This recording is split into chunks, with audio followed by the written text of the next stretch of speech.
ఖాళీలను భర్తీ చేసి ఎవరికైనా అనుమానం ఉంటే లెక్క పెట్టుకోండి అని చెప్పి ఎల్బీ స్టేడియంలో ఎన్నికైన అభ్యర్థులతో పాటు విద్యార్థులు వాళ్ళ తల్లిదండ్రులు వాళ్ళ కుటుంబ సభ్యుల యొక్క కళ్ళల్లో ఆనందం చూస్తూ 90 రోజుల్లో 30,000 ఉద్యోగ నియామక పత్రాలు ఎల్బీ స్టేడియంలో ఎక్కడైతే మేము ఉద్యోగ ప్రమాణం చేసినామో అక్కడే వాళ్ళకు కూడా ఉద్యోగ ప్రమాణం చేయించి ఉద్యోగ పత్రాలు 90 రోజుల్లో 30,000 ఇవ్వడం జరిగింది.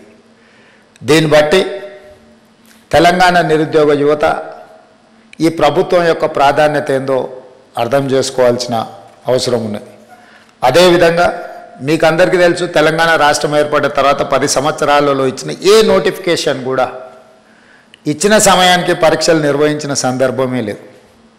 దానికి కారణం ఏదైనా అయి ఉండొచ్చు, వాళ్ళ ఆలోచన విధానాలు ఏమైనా ఉండొచ్చు.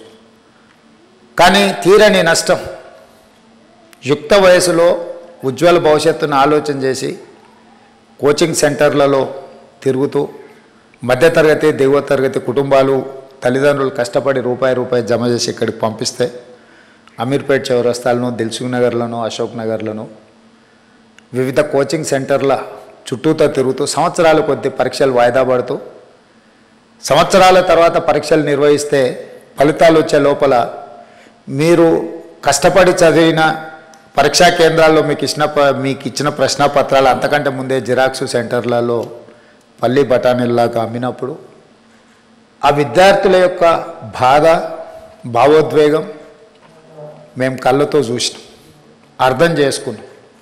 అందుకే వచ్చిన ఎంబడే తక్షణమే తెలంగాణ పబ్లిక్ సర్వీస్ కమిషన్ని రద్దు చేసి ఉన్న వాళ్ళందరినీ తొలగించి యూపీఎస్సీ చైర్మన్ కలిసి, ఎందుకంటే ఇన్ని సంవత్సరాలలో ఎప్పుడు పరీక్షలు నిర్వహించినా యూపీఎస్సీ క్యాలెండర్ డేట్స్ ప్రకారము పారదర్శకంగా పరీక్షలు నిర్వహించింది. ఎప్పుడు యూపీఎస్సీ మీద ఆరోపణలు రాలేదు, నిర్వహణలో లోపాలు కనిపించలేదు.